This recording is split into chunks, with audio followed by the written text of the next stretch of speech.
लोगोफोर दिनैनि जोंनि जिउआव कारेन्टआ बेसेबां गोनां जाखो बेखौथ' बुंनांगौनि दरखारानो गैखाया। बे जोंनि सानफ्रामबो आदामारा जिउआव कारेन्टखौ मबाइल चार्ज होनाय, टिभि नायनाय, लेपटप चार्ज, बेजों लोगोसे गोबां गिदिर गिदिर फेक्ट्रिफोरखौबो सालायनाय जायो। नाथाय नोंथांमोना मालाबा सानदों नामा कारेन्टआ बोरै सोमजिया, कारेन्टखौ बोरै डेभेलपमेन्ट खालामनाय जायो? जुदि मोनथियाबा भिडिअखौ जोबजासे नायलांदो, अब्ला नोंथांमोना मिथिनो हागोन। कारेन्टआ दानि मुगायाव लोगोफोर जोंनि जाग्रा आदारनिफ्राय गोनांसिन होननानै साननानैबो नायजायो। बेखौबो साननाय जायोना कारेन्टआ बोरै जोनोम जायामोन, सोर नागिरामोन कारेन्टखौ सिगां जुगनि मानसिफ्रा भगबान सानोमोन नामा, ना जादु सानोमोन? खायफा मानसिफोरा मुलुगखौ सोलायनो बा मुलुगखौ आलदा नोजोरियाजों नायनो थाखायसो बे मुलुगाव जोनोम जाखायो। थिग कारेन्ट नागिरग्राफोराबो बेबायदि रोखोमनि माखासे बैगानिकमोन, जेरै जोंनि मुलुगखौ सोलायनानै गोमोथाव खालामहोदों। आरो फंसे खोथा लोगोफोर, कारेन्टखौ बानायनाय जायाखै, कारेन्टखौ नागिरनानैसो मोनदोंमोन। जेरै अरखौ नागिरनानै मोनदोंना लोगोफोर, थिग कारेन्टखौबो बेबायदि नागिरनानैसो मोनदोंमोन बे बुहुमाव। मानोना बे बुहुमाव कारेन्टआ एडजास्ट खालामखायोमोन, कारेन्टआ दंखायोमोन। जेरै अखा मोफ्लामनायखौनो एग्जाम्पल लानानै नायनो हायो नोंथांमोना। थिग कारेन्टआ अखा मोफ्लामनायजोंनो मोनसे रिलेटेडमोन आरो बेखौ खालि नागिरनानै जोङो खामानियाव बाहायनो थाखायल' चेन्जेस खालामनाय जादों। बेनि थाखायनो कारेन्टखौ बानायदों होननानै बुंजाया, कारेन्टखौ नागिरनानैसो मोनदों होननानै बुंजायो। जेरै जों बयबो बिगियानाव फरायनानै मोनखादों, एनार्जि एबा बोलोआ मालाबाबो जोबनो रोङा, बियो मोनसेनिफ्राय गुबुन मोनसे महराव सोलायबाय थायो होननानै। कारेन्टखौ नागिरनायाव गोबां गिदिर गिदिर बैगानिकफोरनि मुं दं। कारेन्टखौ सासेल' मानसिया नागिराखैमोन लोगोफोर, बेखौ गोबां साइन्टिस्टफोरा नागिरदों। आरो सोरबाया नागिरनानै मोनदों, सोरबाया बेखौ सोलायनाय लाबोदों, बा सोरबाया कारेन्ट बल्ब बानायदों, बा सोरबाया जेनेरेटर बानायदों। बेफोरबायदि गोबां साइन्टिस्टफोरनि मुं दङ आरो बेयाव। आरो नागिरना मोननायनि उनाव बेखौ बाहायनो थाखाय गोबां प्रसेसिं खालामनाय जादों, सोलायनाय जादों, सोलायनानै बिदिनो खामानियाव बाहायनाय जादों। जेरै जों दा मबाइलाव चार्ज खालामो, लेपटप चार्ज खालामो, गारियाव चार्ज खालामो, बेफोरबायदि गोबां चेन्ज खालामनाय जादों मानसिनि जिउआव बाहायनो थाखाय। आरो गोबां समसिम बेखौ सोलायबाय थानानैसो दिनैसिम साक्सेस जादों। 600 BC समाव सासे बैगानिकआ दिंग्रि एबा आम्बारा माखौ होनो मिथिगौ लोगोफोर? आम्बारा मोनसे दंफांनिफ्राय गनाय साल दंफांनिफ्राय साल ओंखारोना, बेबायदि मोनसे दंफां दंमोन, बेनिफ्राय ओंखारोमोन बियो। दुनाखौनो होननानै लादो, जेन'बा साल दुना नङा, बियो मोनसे दुनामोन आरो आम्बारा दुनाखौ बुंनाय जायो। जेरै दंफांनिफ्राय गनाय, साल दंफांनिफ्राय गयोना साल दुना, बैबायदि जिनिसमोन बियो। बेखौ सासे साइन्टिस्टआ दाना मावजिनि खोमोनाव फुनानै नायदों। मावजिनि खोमोनाव फुनानै नायनानै माने बियो दस्रा जिनिसाव होयोब्ला गावनिफ्राय रेजेंसिन जिनिसाव बियो बोयो। जेरै खानायदों लेखा बिलाइ हाफ्लेनाय, बेयाव होयोबा बियो बोयो आरो आम्बारा। आरो बिनिफ्राय बियो मोनसे नायबावदों दिंग्रि, बेखौबो सियाव फुनानै नायोब्ला, सियाव फुनानै नङाबा मावजिनि खोमोनाव फुफ्लेनानै दस्रा जिनिसाव होयोब्ला बेबो बोयो। नाथाय बे थिउरियाव बांद्राय थाल होनाय जायाखैमोन लोगोफोर। बे थिउरियाव नागिरनानै बियो गुबुन मानसिफोरनो फोरमायनाय समाव सोरबाया बेखौ दायना होनदों, सोरबाया भगबान होनदों, सोरबाया ब्लेक मेजिक जादु होननानै बुंनाय जादों। जेरै जोंनि बर'फोराबो साइन्सखौ बारा मोनथियोब्रा अख्रांनिफ्राय बिरनाय नुयोबा दायना बान हगारदों होनना बुंलाबाय। नंगौ लोगोफोर, दिंग्रि आरो आम्बारखौ मावजिनि खोमोनाव फुग्रा साइन्टिस्टनि मुङा थाइल्समोन लोगोफोर। उनाव थाइल्सआ गोबां रिसार्च खालामना मिथिना मोनो बियो जादु एबा दायना नङा, बियो मोनसे साइन्ससोमोन होनना। ग्रीक भाषायाव आम्बारखौ इलेक्ट्रन बुंनाय जायोमोन लोगोफोर।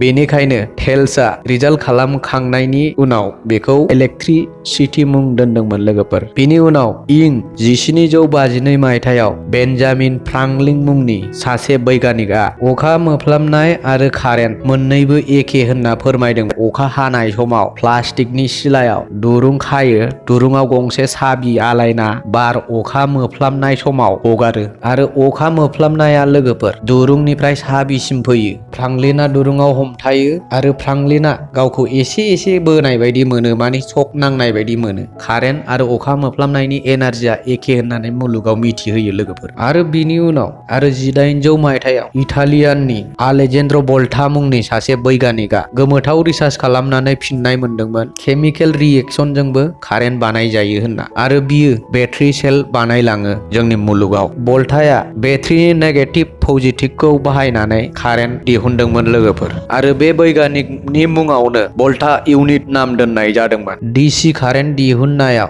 इं 1831 मायथाइयाव माइकेल फेराडेआ पिस्टलनि फाननाय थाराव चुम्बकखौ उन सिगां बोयोबा बेजों कारेन्ट बानायजायो होनना बेबो बुंदों। बे आइडियाखौ लानानै इं 1878 मायथाइयाव आमेरिकानि बैगानिक थमास एडिसन आरो ब्रिटिश बैगानिक Joseph Swan filament light bulb बानायदोंमोन लोगोफोर गावसोरनि हादराव। फिलामेन्ट लाइट बल्बआ लोगोफोर बै गोदोनि गोजा जोंग्रा लाइट बल्बआ बेखौ फिलामेन्ट लाइट बल्ब होननानै बुङोमोन। दानाथ' एलडि जाबाय। दिनैबो बाल्बनि बैगानिकखौ थमास एडिसनखौसो बुंनाय जायो लोगोफोर। मानो होनोबा थमास एडिसनानो कारेन्ट बाल्ब बयनिफ्रायबो सिगां बानायदोंमोन नालाय, बेखायनो कारेन्ट बाल्बखौ सोर बानायजेना होनोबा थमास एडिसननि नामा बयनिफ्रायबो सिगाङाव फैयो। अब्लाबो एसेबां गोबावनि उनावबो डिसि कारेन्टखौनो बाहायबाय थानाय जादोंमोन। जेरै डिसि कारेन्ट माने डाइरेक्ट कारेन्ट लोगोफोर। बियो गिख्रंथावबोमोन लोगोसे बयनिख्रुइबो खमजुरिया बेबोमोन माने डिसि कारेन्टखौ 2 निफ्राय 3 किल'मिटार गोजानल' लांनो हायोमोन। बिनि थाखायनो मोनफ्रामबो 2 निफ्राय 3 किल'मिटार गोजानाव बिनि